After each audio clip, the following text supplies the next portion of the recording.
ഞാൻ ഈ ദിവസങ്ങളിൽ എക്സോഡസ് 32, 33, 34 ഈ അധ്യായങ്ങളാണ് കൂടുതൽ വായിക്കുകയും പഠിക്കുകയും ചെയ്തുകൊണ്ടിരിക്കുന്നത്.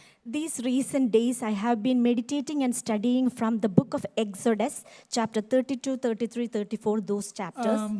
അതിനകത്തുനിന്ന് ഞാൻ ഈ കഴിഞ്ഞ മാസങ്ങളിലൊക്കെ 1-2 സർമ്മം പറഞ്ഞിട്ടുണ്ട്. മോശ പ്രാർത്ഥിച്ചത്, ഗ്ലോറി ഓഫ് ഗോഡ്, ഇതെല്ലാം ആ ചാപ്റ്ററുമായിട്ട് ബേസ് ചെയ്ത് ഞാൻ സംസാരിച്ചിട്ടുണ്ട്.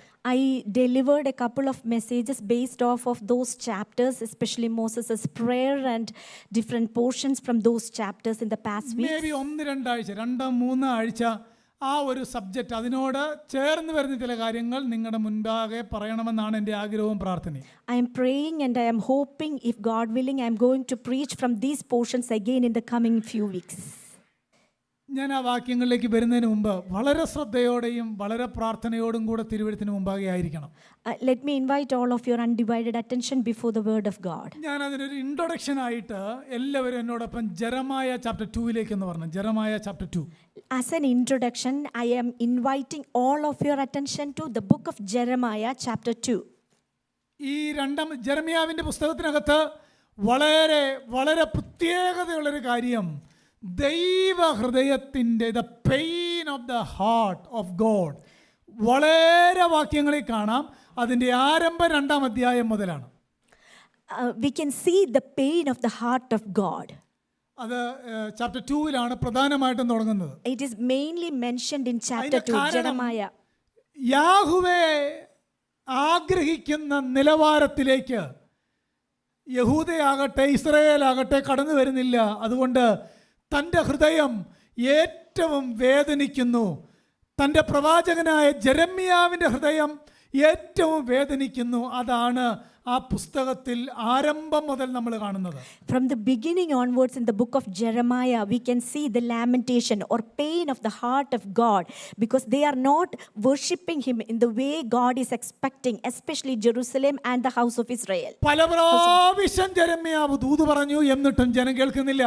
Several times Jeremiah keep repeating the prophecy to the people of Jerusalem, but people were not listening. നിങ്ങൾ എപ്പോഴെങ്കിലും ജെറമ്യായ വായിച്ചാൽ അറിയാം, റിപ്പീറ്റ് ചെയ്ത് വളരെ വാണിങ്ങിന്റെ ദൂത് തന്നെ ജെറമ്യായ ഓടി നടന്ന് പറയുകയാണ് ഈ പുസ്തകത്തിൽ മുഴുവൻ. Throughout this book we can see Jeremiah was running around and proclaiming and prophesying very loudly to all the people. പക്ഷേ കേൾക്കാൻ തയ്യാറാകുന്നില്ല. But the people are not at all listening. Finally ദൈവം അവരെ പണിഷ് ചെയ്യുന്നു. Finally God is punishing them. ആ പണിഷിങ്ങിന്റെ വേദന അറിയണമെങ്കിൽ നിങ്ങൾ ലെമന്റേഷൻ വായിച്ചു നോക്കണം. If we know the pain of God's punishment, we need to go through the book of Lamentations. അനുസരിക്കാത്ത ജനത്തിന് ലഭിച്ച പണിഷ്മെന്റും അവരുടെ കരച്ചിലുമാണ് ലെമന്റേഷൻ മുഴുവൻ. Lamentation, the full book, we can see the people who disobedient, due to that disobedience, the suffering of the people went through. ഞാൻ സഭയോട് അർജി ചെയ്യുകയാണ്, time എടുത്ത് ലെമന്റേഷൻ ഒന്ന് വായിക്കണം. ഈ കോണ്ടെക്സ്റ്റ് മനസ്സിൽ വെച്ചൊന്ന് വായിക്കണം. Please bear this context in your mind, and I urge the church to go through the book of Lamentations. ഞാൻ പേഴ്സണലി വായിക്കാത്ത, ധ്യാനിക്കാത്ത, ടൈം എടുക്കാത്ത ഒരു കാര്യവും ഞാൻ ഈ പുൾപിറ്റിൽ നിന്ന് സഭയോട് പറയാറില്ല. Whatever I am not going through, I am not exhorting you to follow through. അതുകൊണ്ട് വളരെ വളരെ ദൈവസാന്നിധ്യ ബോധ്യത്തിൽ നിന്നാണ് ഞാൻ ആ കാര്യം പറയുന്നത്. I am standing in the presence of God, and I am exhorting and encouraging you all to please go through the book of Lamentations of Jeremiah. ജെറമ്യായ 2 ഒന്ന് വരാം. ആ 2 വേദന, ദൈവഹൃദയത്തിന്റെ വേദന നോക്കിയിട്ട് നമുക്ക് എക്സോഡസിലേക്കും അതിന്റെ ഒരു എക്സ്പ്ലനേഷൻ പറയുന്ന ഡ്യൂട്രോണമിലേക്കും ടൈം അനുവദിക്കുന്ന പോലെ പോകണം. Let us look into the book of Jeremiah, the pain of the heart of God. നിങ്ങൾ 5-ാമത്തെ വാക്യം ചാപ്റ്റർ 2:5 ഇങ്ങനെ വായിക്കുന്നേ, യഹോവ ഇപ്രകാരം അരുളി ചെയ്യുന്നു, നിങ്ങളുടെ പിതാക്കന്മാർ എന്നെ വിട്ടകന്ന് മിഥ്യാമൂർത്തികളോട് ചേർന്നു വ്യർത്ഥന്മാരായി തീരുവാൻ തക്കവണ്ണം അവർ എന്നിൽ എന്തൊരന്യായം കണ്ടു. യാഹുവേ ചോദിക്കുകയാണ്, അവർ എന്നിൽ എന്തൊരു അന്യായമാണ് കണ്ടത്. Thus says the Lord, what injustice did your fathers find in me, that they went far from me and walked after emptiness and became empty. കണ്ടോ, ഇസ്രായേലും യഹൂദയും ദൈവത്തെ വിട്ട് ദൂരോട്ട് പോയപ്പോൾ, ശ്രദ്ധിച്ചു കേട്ടോണം, ദൂരോട്ട് പോയപ്പം യാഹുവേ ചോദിക്കുകയാണ്, അവരകലത്തേക്ക് പോകാൻ എന്നിൽ എന്ത് അന്യായമാണ് കണ്ടത്? Yahweh is asking why these Jews are going far away from me. What injustice did their fathers find in me? ഞാൻ ആ വിഷയത്തിലേക്ക് വരുന്നതിന് മുമ്പ് കർത്താവിനോട് അകലാൻ, എല്ലാവരോടുമായിട്ടാ ചോദ്യം, കർത്താവിനോട് അകലാൻ, ആത്മീയതയിൽ താല്പര്യം കുറയാൻ ദൈവം നിന്നോട് എന്നോട് എന്ത് അന്യായമാണ് ചെയ്തത്? What injustice did God do to you? Because you are so far away from God or His presence. What injustice did He do to you? നിങ്ങൾ 6-ാമത്തെ വാക്യത്തിലേക്ക് നോക്കിയേ. Verse 6. ഹൃദയഭേദകമായ ഒരു വാക്യമാണ് verse number 6.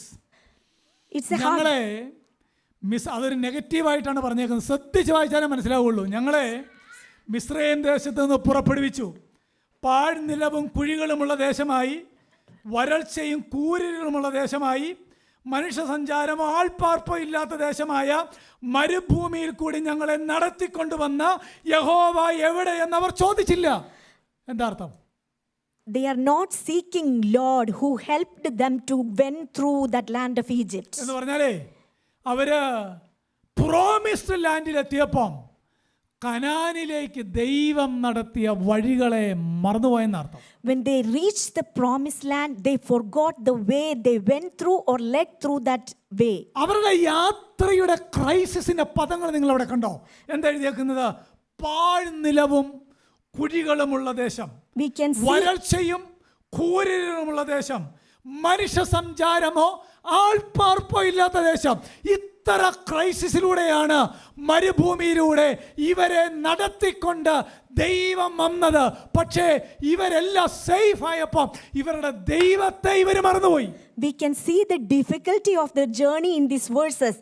The land of deserts and of pits, a land of drought and of deep darkness, a land that no one crossed, where no man dwelt. Though our God led them through this difficult journey, they forgot once they reached the promised അവരെ land. നടത്തിയ ദൈവത്തെ അവർ ഓർത്തില്ല. They didn't remember the Lord, the God who led through. ഞാൻ last week ഏറ്റവും അധികം വായിച്ച വാക്യം ഇതാണ്. വേഴ്സ് നമ്പർ 6 ആണ് ഈ ആഴ്ചയിൽ ഏറ്റവും അധികം ടൈം സ്പെൻഡ് ചെയ്ത വാക്യം. The most time I spent through this verse, Jeremiah chapter 2 verse 6. നമ്മളോടുള്ള ബന്ധത്തിൽ നമ്മളെ കൊണ്ടുവന്നു, നമ്മളെ നടത്തി, ഈ രാജ്യത്തെത്തിച്ചു, വേണ്ടതെല്ലാം നൽകി. പക്ഷേ കർത്താവ് എവിടാണ് ഇന്ന് നമുക്ക് എന്ന് ആലോചിക്കണം. God, our God led us through and reached us, all of us, into a safe land, and we are all in a good land. But please remember the time you were led by God. 11-ാമത്തെ വാക്യം. ഒരു Yahweh ചോദിക്കുക, ഒരു ജാതി തൻ്റെ ദേവന്മാരെ മാറ്റിയിട്ടുണ്ടോ? അവ ദേവന്മാരല്ലതാനും. എന്നാൽ എൻ്റെ ജനം തൻ്റെ മഹത്വമായവനെ പ്രയോജനമില്ലാത്തതിന് പകരം മാറ്റിക്കളഞ്ഞിരിക്കുന്നു. Priority മാറിയതുണ്ടോ? Amen. The priority is being changed of the people who was being led by God. He's here, we can see. Has a nation changed gods when they were not gods? But my people have changed their glory for that which does not profit. നിങ്ങൾ ആ വാക്യം ആലോചിക്കുക. ലോകത്തിൽ ഏതെങ്കിലും ഒരു ജാതി അവരുടെ ദൈവത്തെ മാറ്റിയിട്ടുണ്ടോ? ആരെങ്കിലും അറിയാമോ? Do we ever know any nation they changed their gods? പക്ഷേ ഇസ്രായേലിനോട് പറയാം, നിങ്ങൾ എന്നെ മാറ്റി. But to Israelites, God is saying that you changed your God.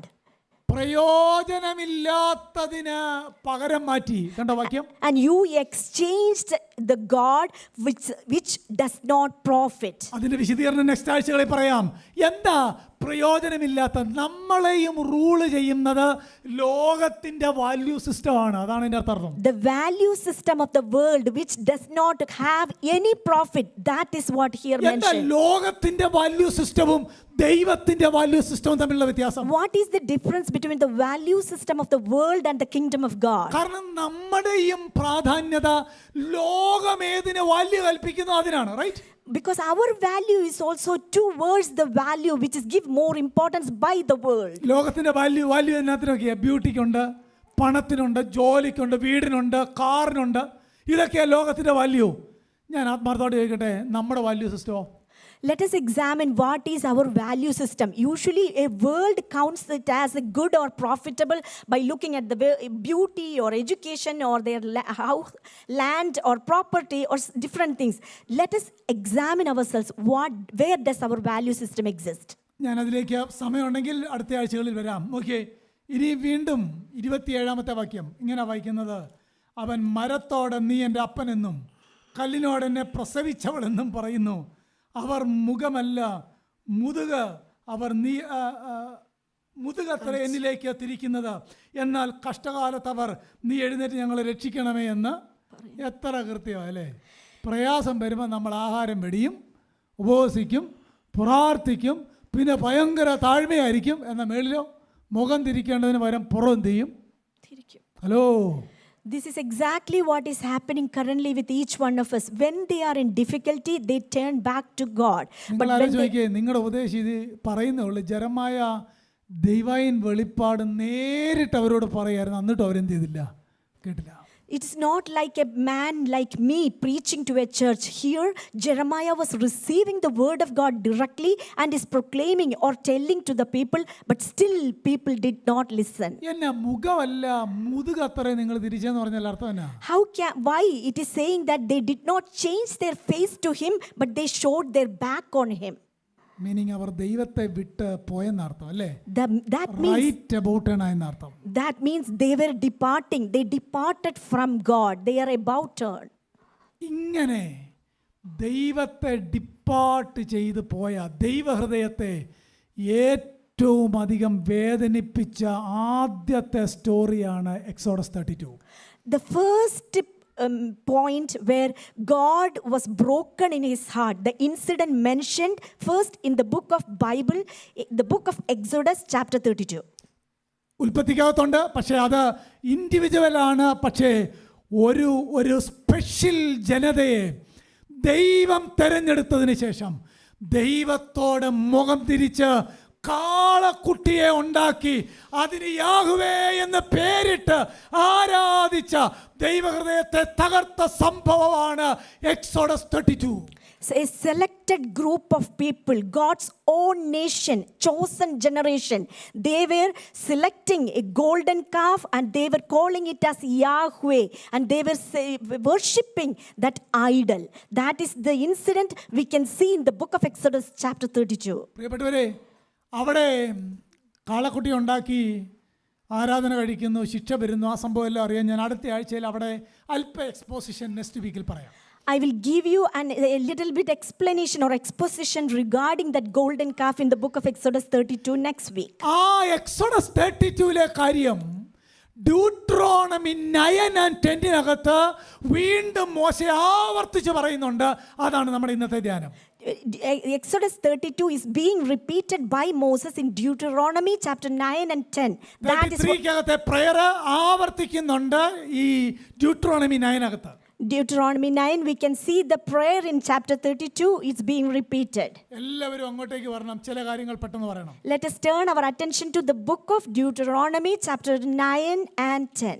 നിങ്ങൾ 10-ാം അധ്യായത്തിന്റെ 1-ാം വാക്യം ഡ്യൂട്രോണമി 10:1 ഇങ്ങനെ വായിക്കുന്നത്: അക്കാലത്തെ യഹോവ എന്നോട്, നീ മുമ്പിലത്തേതുപോലെ 2 കൽപ്പലക വെട്ടിയെടുത്ത് എൻ്റെ അടുക്കൽ പർവ്വതത്തിൽ കയറി വരിക, മരം കൊണ്ട് ഒരു പെട്ടവും ഉണ്ടാക്കുക. വാക്യം കണ്ടോ? ഇതെവിടാണ് നടക്കുന്നത്? നമുക്ക് എല്ലാവർക്കും അറിയാം. എക്സോഡസ് 33 ദൈവം മോശയോട് പറയുന്ന കാര്യങ്ങളാണിത്. This is, we can see in chapter 10 verse 1, at that time the Lord said to me, cut out for yourself 2 tablets of stone like the former ones and come up to me on the mountain and make an ark of wood for yourself. This incident is happening in Exodus chapter 32 or 33. 10-ാം അധ്യായത്തിന്റെ 1-ാം വാക്യത്തെ മനസ്സിലാകേണ്ടത് ദൈവം വീണ്ടും God is renewing his covenant with his people.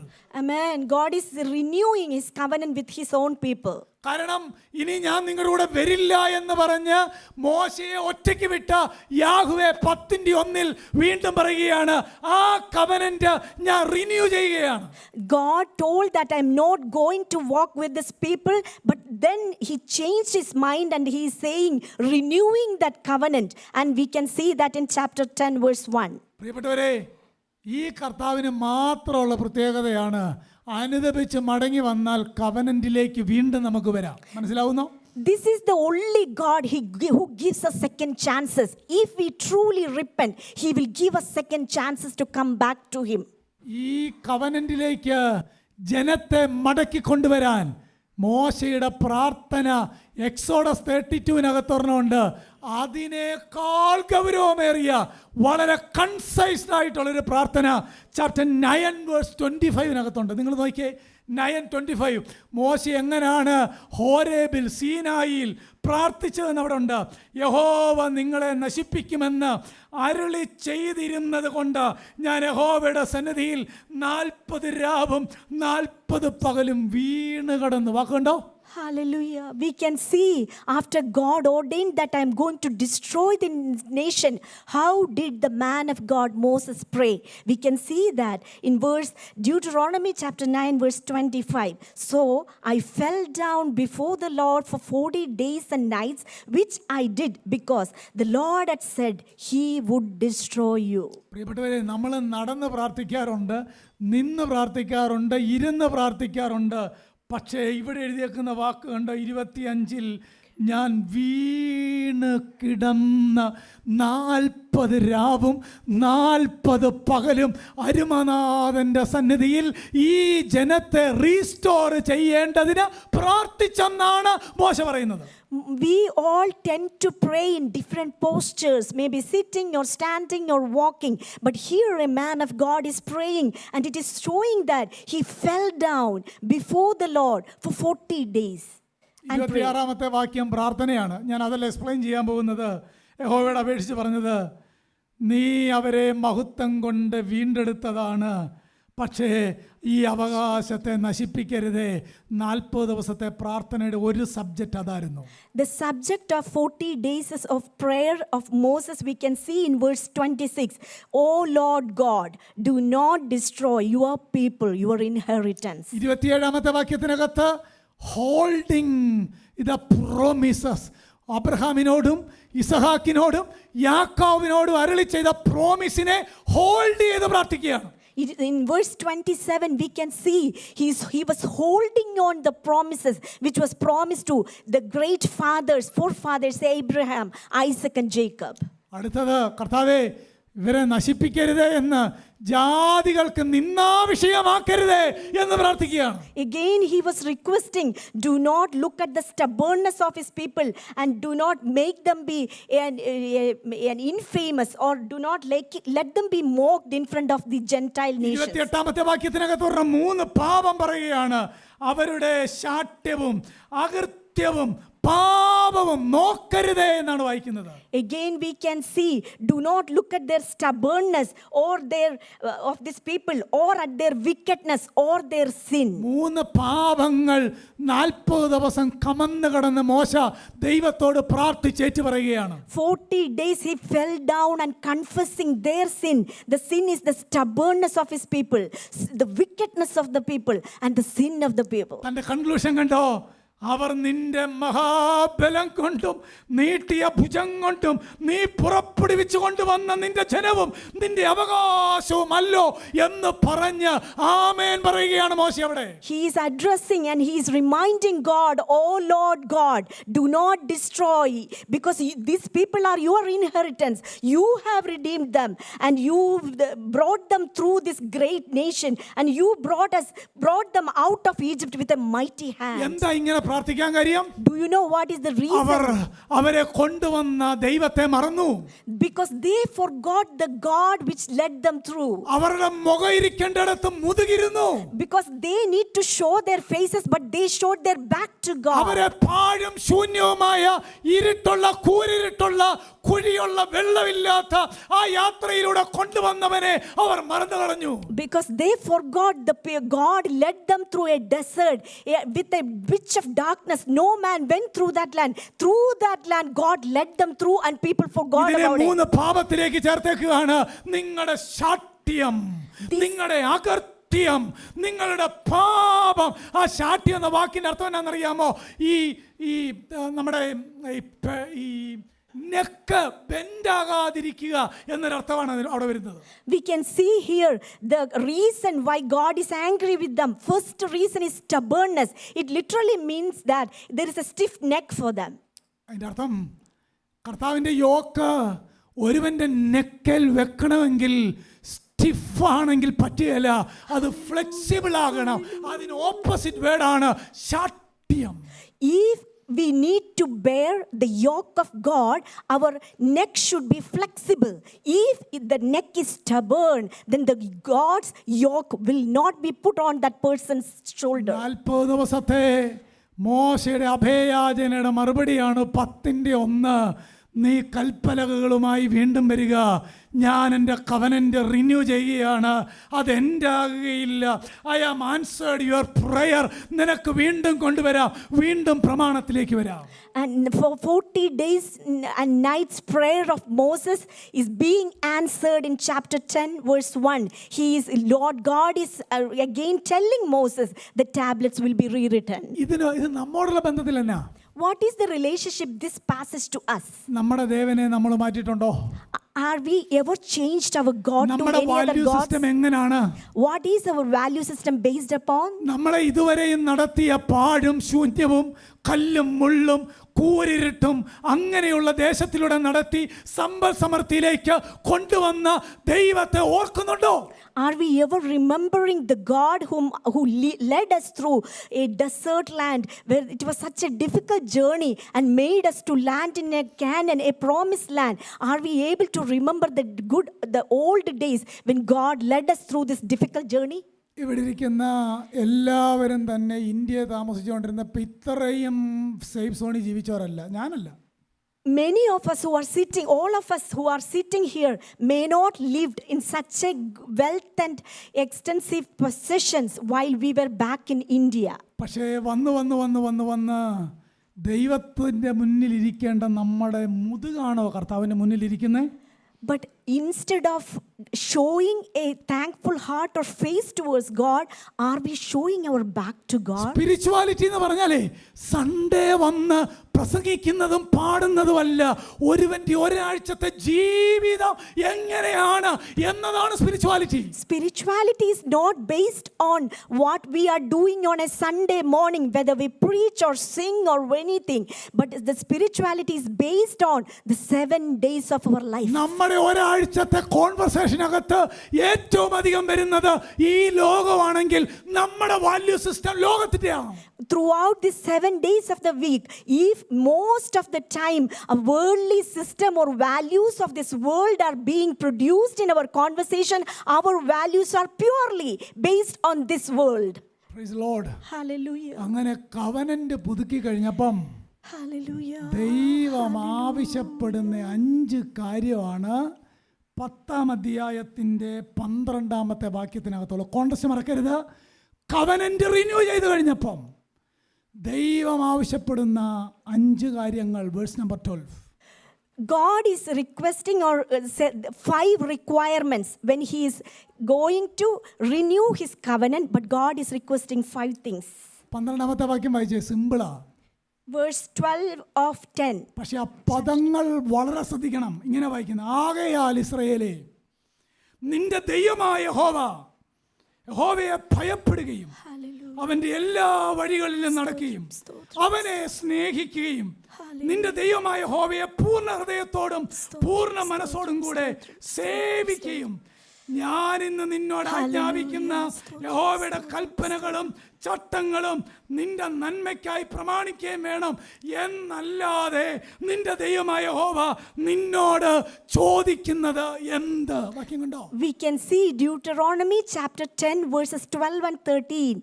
Now Israel, what does the Lord your God require from you but to fear the Lord your God, to walk in all his ways and love him, and to serve the Lord your God with all your heart and with all your soul, and to keep the Lord's commandments and his statutes which I am commanding you today for your good.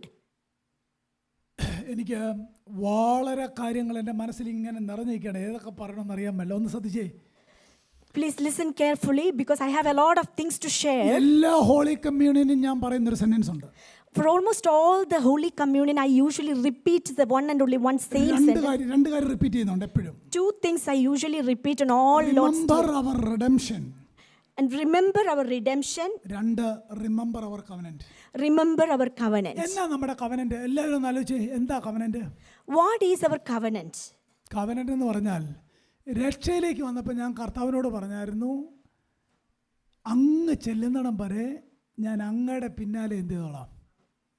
അങ്ങനെ പറഞ്ഞല്ലേ വന്നേ ഇങ്ങോട്ട്. What is the covenant? We made a covenant that until I reach my own home, I will follow you in all matters. അതാ covenant അല്ലേ? That is the covenant we made. ഇസ്രയേലും അങ്ങനെ തന്നെയായിരുന്നു. അടുത്ത ആഴ്ച ഞാൻ അതിന്റെ വാക്യങ്ങൾ തരാം. ഇസ്രയേലും അങ്ങനെ തന്നെയായിരുന്നു. Israelites also made the same covenant. പക്ഷേ പാതി വഴിയിൽ അവർ ദൈവത്തെ മാറ്റി. But in the middle of their journey, they changed their God. പാതി വഴിയിൽ അവരവരുടെ കവനന്റ് ബ്രേക്ക് ചെയ്യുന്നു. They are breaking their covenant in the middle of their journey. കരുണാസമ്പന്നനായ ദൈവമോ ആ കവനന്റിൽ നിന്ന് അവരെ പുറത്തു കളയുന്നില്ല. അവൻ വീണ്ടും കവനന്റ് റിന്യൂ ചെയ്യുന്നു. But the God of mercy, who is not rejecting the people, but he is renewing the covenant. എന്നിട്ട് യാഹ്വേ പറയുക, നിന്നോട് ഞാൻ ഇതാണ് ചോദിക്കുന്നത്. Then Yahweh is here reminding them, these are the requirements I am expecting from you all. നിങ്ങൾക്കറിയാമോ, കർത്താവിനെ അനുഗമിക്കാൻ വന്ന ഒത്തിരി ഡിസൈപ്പിൾസ് ഉണ്ടായിരുന്നു. There are several disciples to follow our Lord Jesus. ഒരാളോടെങ്കിലും കർത്താവ് ഫ്ലാറ്ററി പറഞ്ഞ് എൻ്റെ കൂടെ കൂടാൻ പറഞ്ഞായിരുന്നോ? ഇല്ല. Have we ever heard Lord mentioned some flattery words to follow him? ഇല്ല. എല്ലാവരോടും കോസ്റ്റ് പറഞ്ഞിട്ടാണ് വരാൻ പറഞ്ഞത്. Right? To all of them who decide to follow him, he said the cost, take up your cross and follow me. എല്ലാവരും പോയപ്പം പീറ്ററിനോട് യേശു ചോദിക്കുന്നുണ്ട്, നിങ്ങൾക്ക് പോകാം എന്നല്ലേ പറഞ്ഞേ? When after hearing this hard command, all left except Peter. At that time, Lord Jesus was asking Peter, Peter, don't you also go? ദൈവരാജ്യത്തിന്റെ headlines ആരെയും ആകർഷിക്കുന്നില്ല. മനസ്സിലാകുന്നോ? The headlines of the kingdom of God will never attract anyone. ഇവിടുത്തെ ബാങ്കിന്റെ, ഇവിടുത്തെ mortgage കമ്പനിയുടെ, ഇവിടുത്തെ ഇൻഷുറൻസിന്റെ headlines എല്ലാവരെയും invite ചെയ്യുകയാണ്. ദൈവരാജ്യത്തിന്റെ ഹെഡ്ലൈൻ ആകർഷിക്കുന്ന ഇൻവിറ്റേഷൻ അല്ല. The worldly marketing system always attract worldly values, and it will always try to attract more people to join their institution. ഇവിടെ റൂള് സ്ട്രിക്റ്റ് ആണ്. But here we can see a hard rule. Cost മനസ്സിലാക്കിയിട്ട് വന്നാൽ മതി. We have to first estimate the cost. ഇവിടെ കർത്താവ് covenant renew ചെയ്തിട്ട് പറയുകയാണ്, after renewing the covenant, God നിങ്ങളോട് ചോദിക്കുന്ന 5 കാര്യമുണ്ട്. God is requesting or ഈ requirement. 5 കാര്യം ഫോളോ ചെയ്യുന്നില്ലെങ്കിൽ, If you are not following these 5 requirements, ഒരെണ്ണം പോലും കനാലിലെത്തുകയില്ല. no one is able to reach the Canaan. വിശദമാക്കാൻ പോവാ. Going to explain that. 5 കാര്യം, 5 എല്ലാവരോടും 5 things. കാര്യം. 5 things to every one of us. ഒരു കാര്യം കൂടെ പറഞ്ഞിട്ട് ഇതിലേക്ക് വരാം. നമ്മുടെ കർത്താവിനെ John 1 gospel of John chapter 1, disciples John the ബാപ്റ്റിസ്റ്റിന്റെ ഡിസൈപ്പിൾ യേശുവിനെ കണ്ടപ്പോൾ ചോദിക്കുന്ന ഒരു ചോദ്യമുണ്ട്, ഗുരു എവിടാ താമസിക്കുന്നേ? When John the Baptist's disciples saw the Lord, they asked, Teacher, where do you live? കർത്താവ് എന്നാ മറുപടി പറഞ്ഞെന്നറിയാമോ? Do you know what answer did our Lord Jesus reply? It is there, John chapter 1. In John chapter 1, we can see the reply of our Lord Jesus. വന്ന് കാണുമീൻ. He invited them to his dwelling place. Come and see. അടുത്ത വാക്യം എന്നാന്നറിയാമോ? Live.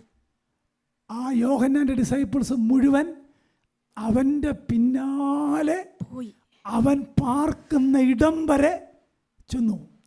The next sentence we can see, the disciples of John the Baptist followed him along the way and lived with him.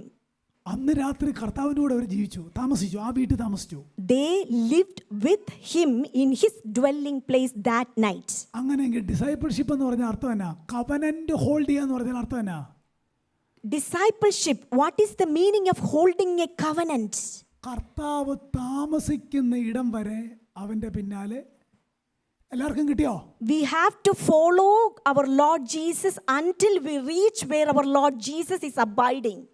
കർത്താവ് താമസിക്കുന്ന ഇടം വരെ അവന്റെ പിന്നാലെ അവന്റെ ഫുട് step follow ചെയ്യുക. അതാ പീറ്റർ പറഞ്ഞത്, നമുക്ക് പിന്തുടരുവാൻ നല്ലൊരു മാതൃക മുൻവെച്ചിട്ടാണ് നമ്മുടെ നാഥൻ പോയത്. എവിടെ വരെ? അവൻ പാർക്കുന്ന ഇടം വരെ. We have to follow our Lord Jesus' footsteps. Where? Until we reach the dwelling place of our Father. അതിനുള്ള ട്രാക്കാണ് ഈ പുസ്തകം. മനസ്സിലാവുന്നു? The track to reach the dwelling place of our Father is the book of Bible. ആ യാത്രയിലെ 5 കാര്യം. In that journey, 5 requirements our God is expecting from each one of us. 5 basic requirement. 5 basic simple requirements. എല്ലാവരും ആ വാക്യത്തിൽ നിന്ന് വായിച്ചാൽ കണ്ടുപിടിച്ച് 5 കാര്യം അവിടെ തന്നെ ഉണ്ട്. Please go through that verses and find that 5 requirements from those verses. Deuteronomy chapter 10 verses 12. 1, യഹോവയെ ഭയപ്പെടണം. First requirement, fear the Lord your God. 2, അവന്റെ എല്ലാ വഴികളിലും നടക്കണം. Second requirement, walk in all his ways. 3, അവനെ സ്നേഹിക്കണം. Third requirement, love your God. 4, പൂർണ്ണ ഹൃദയത്തോടെ അവനെ സേവിക്കണം. Serve the Lord your God with all your heart and with all your soul. 5, അവന്റെ കൽപ്പനകളും ചട്ടങ്ങളും നിന്റെ നന്മയ്ക്കായി പ്രമാണിക്കണം. And keep the Lord's commandments and his statutes which I am commanding you today for your good. ഇതിനകത്ത് fear and love 2 കാര്യം നമ്മുടെ internal ആണ്, ഹൃദയവുമായിട്ട് ബന്ധപ്പെട്ടതാണ്. Fear and love. The first 2 requirements we can see, fearing the Lord and loving the God. These 2 are an internal feelings. മറ്റേത് 3 external ആണ്. The other 3 are externally we can show. ഈ fear and love ഉണ്ടെങ്കിൽ മാത്രമേ ഒബീഡിയൻസും വാക്കിങ്ങും സേർവിങ്ങും ഒക്കെ ഉണ്ടാകത്തുള്ളൂ. If we have these 2 inner qualities, fear of the Lord and love of God, then only we will be able to easily follow his commandments. ഇത് multiple choice അല്ല, കേട്ടോണം. This is not a multiple choice question. ഇത് ഒരു ലിങ്കിലുള്ള അല്ലെങ്കിൽ ഒരു ഒറ്റ ലിങ്കാണിത്. മനസ്സിലാവുന്നോ? This is a compact package. One link basically. Covenant എന്ന് പറഞ്ഞാൽ അന്നേരം ഓർത്തോണം, love the Lord, fear the Lord, obey the Lord, serve the Lord and walk in the path of the Lord. Amen. ഇതാണ് അപ്പോ ഉയർത്തിയിട്ട് പാനപാത്രം ഉയർത്തിയിട്ട് പറയത്തില്ലേ, എൻ്റെ രക്തത്തിൽ പുതിയ നിയമം എന്ന് പറഞ്ഞാൽ അർത്ഥം എന്നാ? This is the new covenant. Amen. The new covenant requires us from fear the Lord, love our God and walk in his love and serve the Lord. 5 കാര്യത്തെ ഓരോ സെന്റൻസിൽ പറയാനേ സമയമുള്ളൂ. All these 5 requirements we can say in one sentences. ഒന്നാമത്തെ കാര്യം, First thing, അവന്റെ പിന്നാലെ നമ്മൾ യാത്ര ചെയ്യുക. എല്ലാവരും കേട്ടോണം. we have to follow him ഈ after. യാത്രയിൽ fear the Lord. And during this journey, we need to fear the God. Fear എന്ന് പറഞ്ഞാൽ പേടി എന്നർത്ഥമല്ല. That fear is not a meaning afraid, being afraid of something or It someone. is a reverential awe. This is a reverential awe. മനസ്സിലാവുന്നോ? Amen. ഞാനിത് പഠിക്കാൻ വേണ്ടി കഴിഞ്ഞ ആഴ്ച എൻ്റെ Hebrew തപ്പി, Hebrew word. I was actually, when I was studying, I searched for the Hebrew word of this verse. Fearing Yahweh എന്നതിന് Hebrew കൊടുത്തേക്കുന്നത് പഠിച്ചാൽ നല്ലതാ. ഇറാറ്റ് യാഹുവേ എന്നാണ്. ഇറാറ്റ് യാഹുവേ. Fearing God in Hebrew, irat. ഇറാറ്റ്. Irat. That word is mentioned in Hebrew. അതിൻ്റെ അർത്ഥം റെവറൻഷ്യൽ ഓ കൊണ്ട് ജീവിതം മുഴുവൻ സമർപ്പിക്കപ്പെടുക എന്നാണ് ആ പദത്തിൻ്റെ അർത്ഥം. Due to a reverential fear, we are submitting our whole life unto the feet of our God. ജീവിതം മുഴുവൻ റെവറൻഷ്യൽ ഓ കൊണ്ട് ദൈവമുമ്പാകെ നമ്മളെ തന്നെ സബ്മിറ്റ് ചെയ്യുക. It is a reverential awe that produces a humble submission to loving God. Amen. Throughout our life journey, due to the reverential awe, we are submitting our whole life unto the feet of God. Praise the Lord. Hallelujah. ഈ നമ്മൾ കഴിഞ്ഞ ആഴ്ച വിശദമായിട്ട് ചിന്തിച്ച പദങ്ങളുണ്ട്. ദൈവഭയത്തിൽ വിശുദ്ധിയെ തികയ്ക്കുക.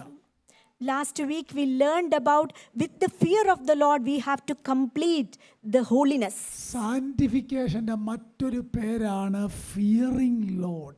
Sanctification, in another terms, we can interpret that fearing Lord. പ്രിയപ്പെട്ടവരെ, നമ്മുടെ ക്രിസ്ത്യ ജീവിതത്തിൽ ഇങ്ങനെയൊക്കെ നമ്മുടെ കർത്താവിനോട് ചെയ്ത കവനന്റിനെ നമ്മൾ ചിന്തിക്കാറുണ്ടോ?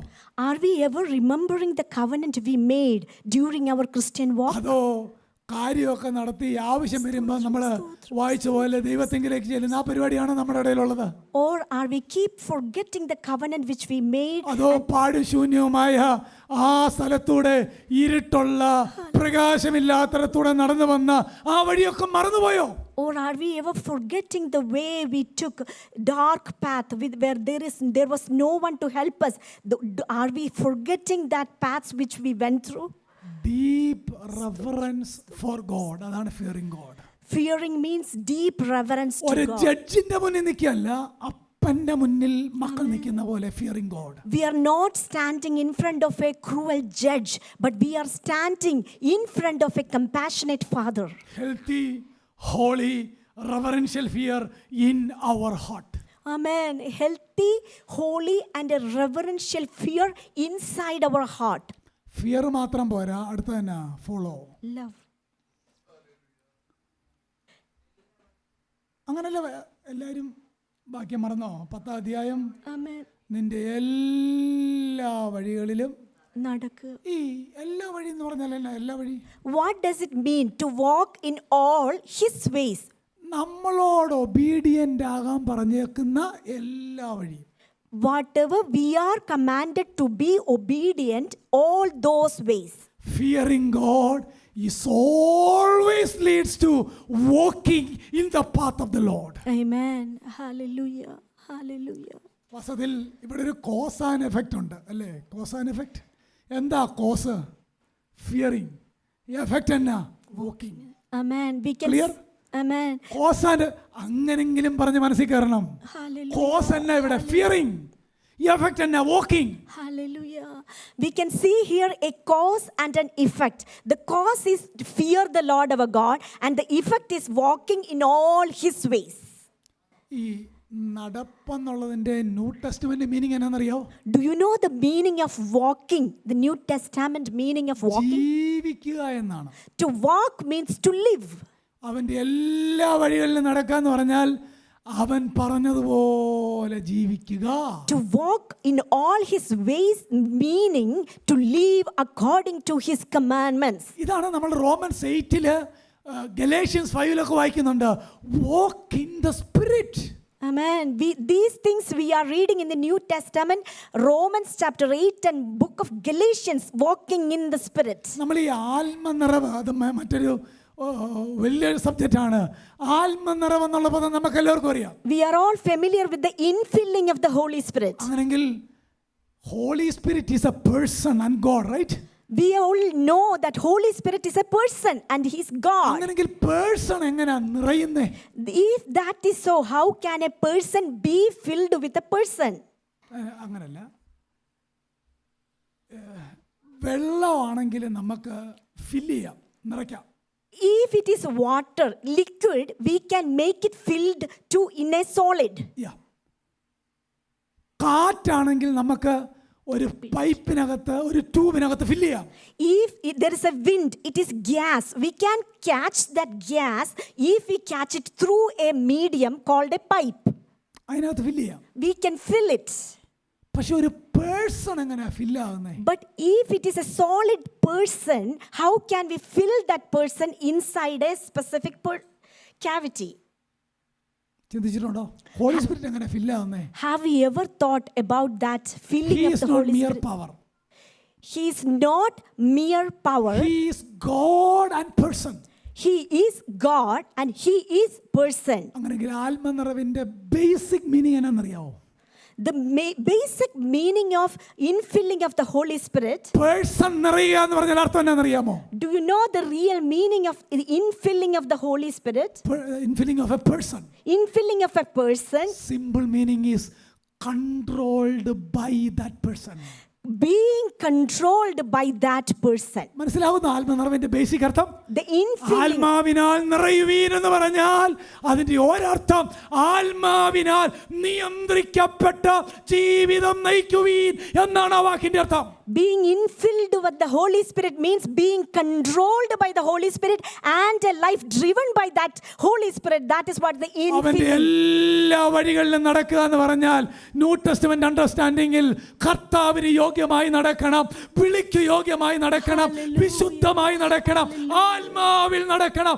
അതൊക്കെയാണ് അതിന്റെ അർത്ഥം. The meaning is to walk in all in His ways means we have to live a holy and blameless life. Praise the Lord. Hallelujah. Covenant. That is the Fear covenant. and love.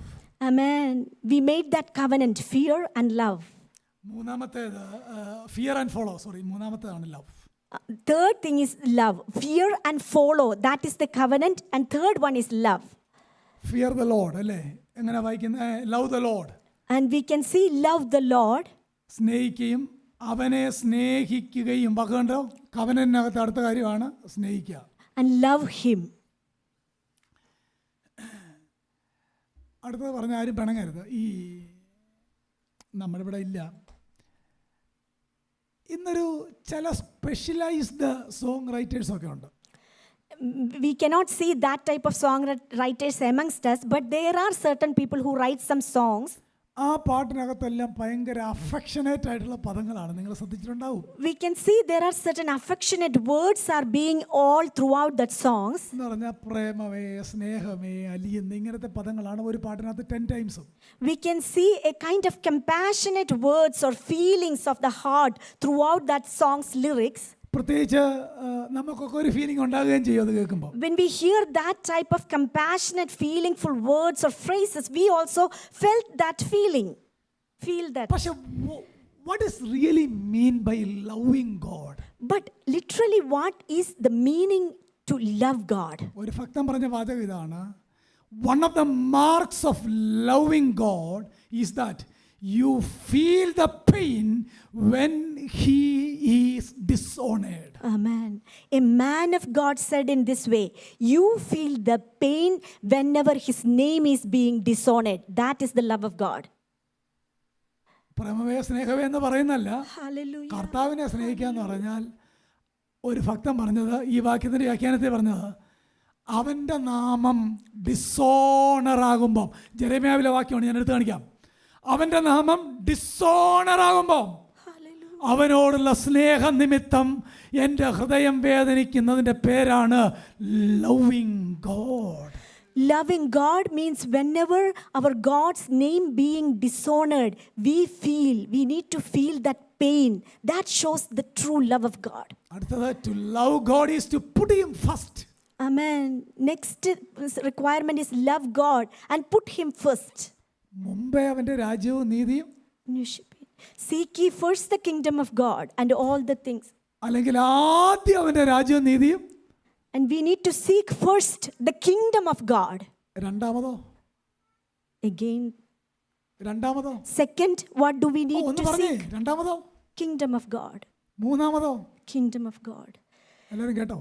Hallelujah.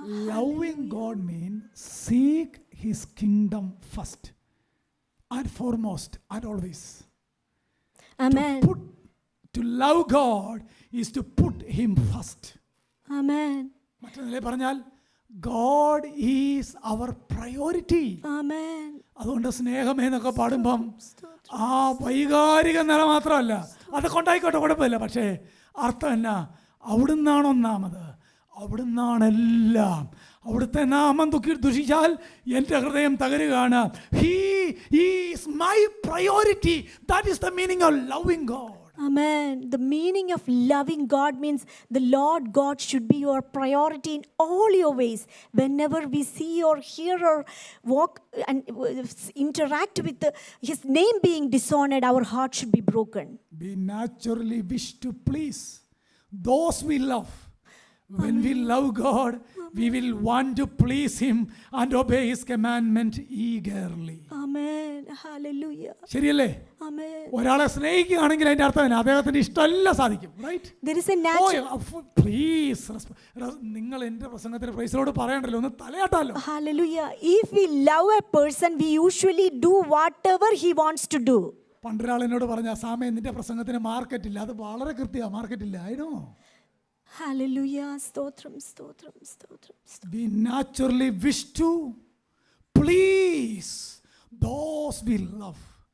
When we love God, we will want to please Him and obey His commandment eagerly. To love God is to obey Him. Amen. Hallelujah. Stotram. സ്നേഹമേ എന്ന് പാടുമ്പോൾ അതിൻ്റെ അർത്ഥം എന്നാ? I am obeying. Amen. I am pleasing. You are my priority. To love God is to desire Him. Psalm 42:1 എന്നാ വായിക്കുന്നേ? As the The deer deer panteth for the water, നീർത്തോടുകളിലേക്ക് ചെല്ലാൻ കാംക്ഷിക്കുന്ന പോലെ. ദൈവമേ, so longeth that after is the meaning of loving God. Hallelujah. The love, to love God means we have to have the utmost desire to follow Him. കർത്താവിനോട് സ്നേഹമുണ്ടോ? Hallelujah. Do we have true love of God, true love towards God? അവൻ നല്ലവനെന്ന് രുചിച്ചറിവിൻ. Oh, taste and see that the Lord is good. എൻ്റെ circumstances ഒരു പക്ഷേ crisis ആയിരിക്കും. Still അവൻ നല്ലവനെന്ന് രുചിച്ചറിവിൻ. Maybe our circumstances will be difficult to love Him, but still taste and see that the Lord is crisis good. വരുമ്പോൾ പറയണം നിന്റെ കൃപ എനിക്ക് മതി. Whenever you face a crisis, you have to boldly say, Thy grace is sufficient for me. വളരെ എനിക്ക് പറയാൻ അത്രയും യോഗ്യതയില്ലെങ്കിലും ഒരമ്മ പറഞ്ഞ, ഒരു ക്യാൻസർ പേഷ്യൻ്റായി ഞങ്ങളുടെ നാട്ടിലുള്ള ഒരു ആൻറ്റി പറഞ്ഞൊരു വാചകമുണ്ട്. I am not eligible to say this word, but still one woman of God who is in my town, she said she is attacked by cancer, and she said like this. മരിക്കാനായിട്ട് ഉള്ള 4th stage ആണ്. Almost 4th stage she was undergoing. It was a terminal illness. മക്കളൊക്കെ ഇവിടെയൊക്കെയാണ്. And kids were in this abroad. ഒരു മോൻ ചോദിച്ചു, മമ്മിയുടെ last ആഗ്രഹം എന്നാന്ന് ചോദിച്ചു. One of her children asked mom, what is your last desire? അമ്മ പറഞ്ഞാണ് നിന്റെ കൃപ എനിക്ക് മതി എന്നുള്ള വാക്യ ബോർഡ് എഴുതി മേശപ്പുറത്ത് വെച്ചാൽ മതി എന്ന് പറഞ്ഞു. She replied, please write this verse, thy grace is sufficient for me. Please write that verse in a tablet and put it on the table. Loving God. That is the true meaning of the loving God. രണ്ട് പദം കൂടെ അവിടെ ഉണ്ട് കവനത്തിനകത്ത്. ഒന്ന് Serve the fear, fear.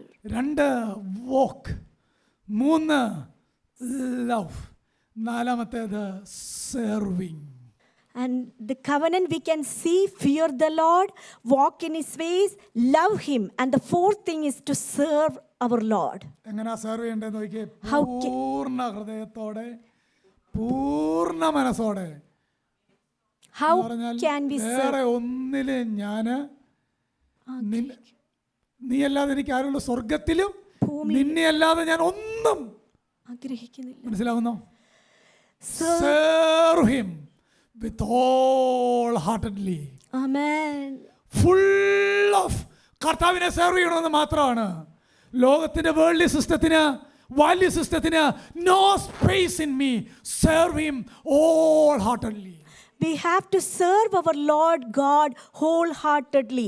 There is no place in a child of God, the worldly system existing. സ്നേഹത്തിൽ നിന്ന് serving പറ്റൂ, right? If we have love, then only we can serve. Yeah. Final one. എന്താ? Obey God. The last requirement.